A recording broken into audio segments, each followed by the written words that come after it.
Today on the podcast, I want to talk about ChatGPT and its revenue because there's been a new report coming out that essentially has said that ChatGPT's app revenue shows like no signs of slowing down, and that there are other apps that actually are still doing better than it. So I want to break it all down, talk about why ChatGPT continues to see revenue growth, who else is making money in this space, and kind of the implications that I think this has for AI embedded into applications, and why I think this is going to impact the market. Now, the thing I wanted to bring up really quick before this is that this week we launched our crowdfunding round on Republic for AI Box. Now, AI Box is my own AI platform where essentially it allows people to build AI applications very easily. You can link together any AI models that you use and automate your workflows, put in your own prompts.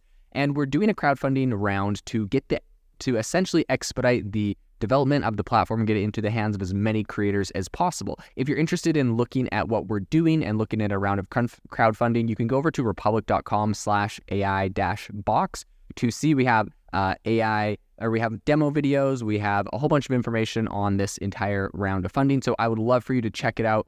And if this looks like something that's interesting to you, if you invest or are interested in investing in the next generation of AI startups, I would love to have you along for the journey. I have a special discounted valuation for essentially podcast listeners that are coming in the next couple days. So I highly recommend checking it out. I'd love to have you on for the journey. But let's get into what's happening on the podcast episode with ChatGPT.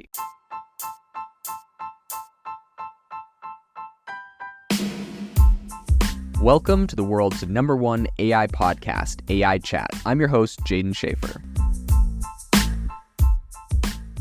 Make sure that you go to aibox.ai, link in the show notes, to join the waitlist for our new AI platform. We're going to be launching an incredible platform that allows you to build anything you want with workflows in AI. So you're able to chain together ChatGPT and image generators and audio generators to make really powerful apps for your organization, or you can host them on our marketplace and actually generate royalties from them. So make sure to go to aibox.ai and join the waitlist.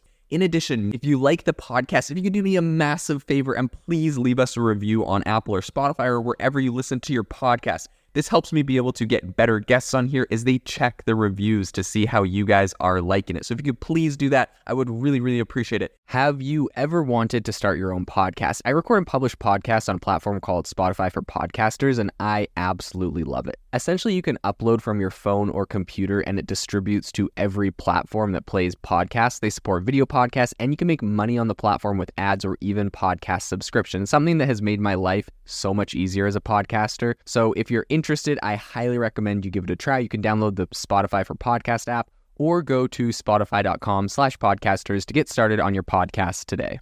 Well, OpenAI's ChatGPT really is dominating the AI chat space in terms of downloads. The financial arena, I think, tells a slightly different story. So according to some recent market data, several AI photo apps and even some rival chatbots are actually generating more revenue, leaving essentially ChatGPT behind. So since it came out with its mobile app in May, ChatGPT's adoption has absolutely skyrocketed. I think everyone knows this, but Apptopia has reported that by the end of September this year, downloads reached around $23 million. This is up from, or 23 million downloads. This is up from 3.9 million in its first month when it launched. So active users on mobile devices, it also has, I think it has around 38 million devices that it reached essentially by September, which is of course a lot more than the 1.3 million users it had in May. So financially, ChatGPT, I think, is definitely a force to be reckoned with. Consumer spending on the app went up from around $350,000 in its launch month to 1.9 million by September. So, $2 million coming from in-app purchases.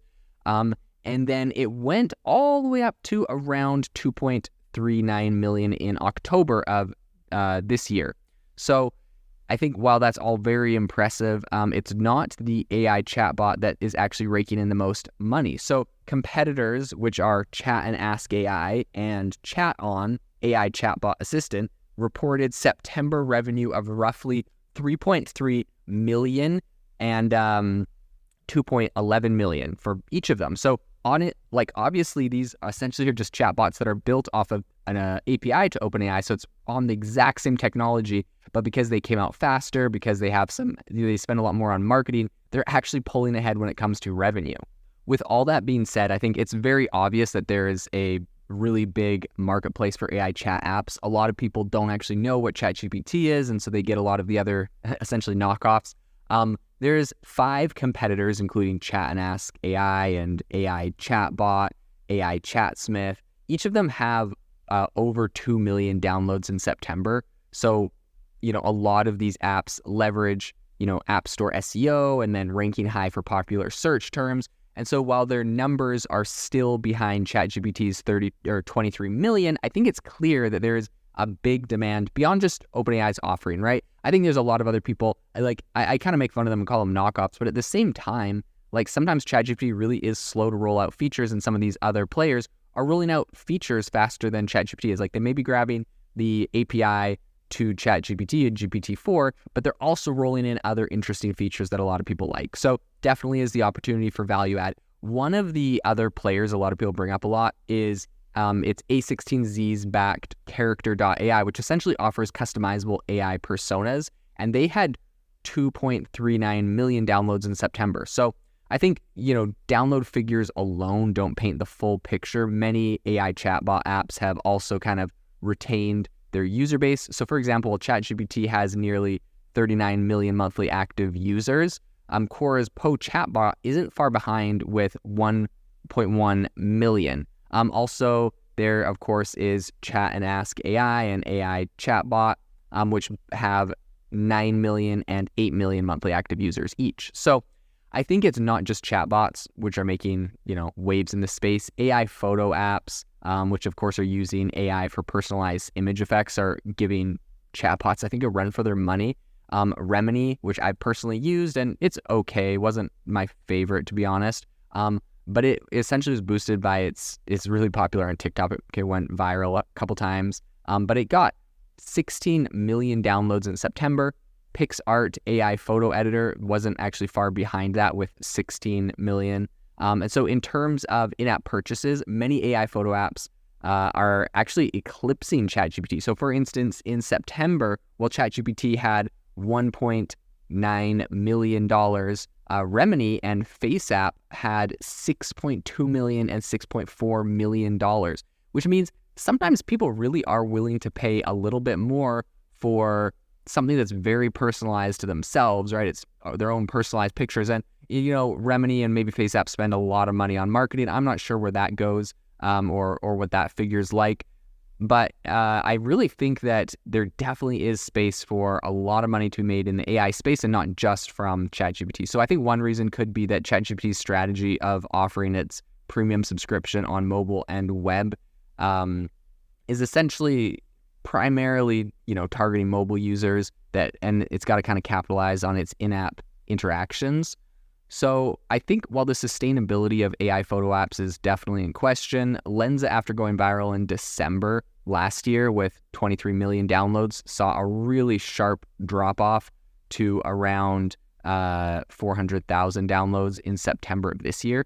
So its monthly revenue dipped from 24 million to 739,000, which I think is kind of highlighting sometimes these apps are fun, but they're more fads and they just kind of come and go. So I think while ChatGPT's downloads are pretty solid at the moment, its revenue definitely shows that there is some fierce competition and a shifting dynamic for really these AI app market tools. It's definitely going to be interesting to see how this plays out, if character AI is able to continue up all of its momentum, if ChatGPT eventually leaves everyone in the dust, or if a lot of these, API apps on ChatGPT actually are able to stick around in the long term. Definitely something we'll be watching.